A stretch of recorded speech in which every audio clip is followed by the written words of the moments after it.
Alright, so I received my ProtoArc ergonomic keyboard today.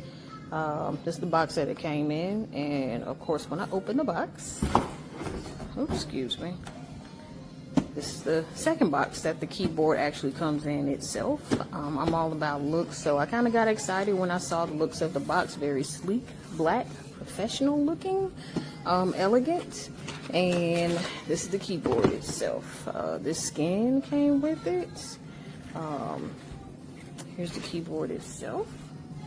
So I'm very excited to use it. I haven't put it to use yet, but I am looking forward to it. Of course, it does come with a power cord, instructions and everything else needed to get it connected. But other than that, I'm excited.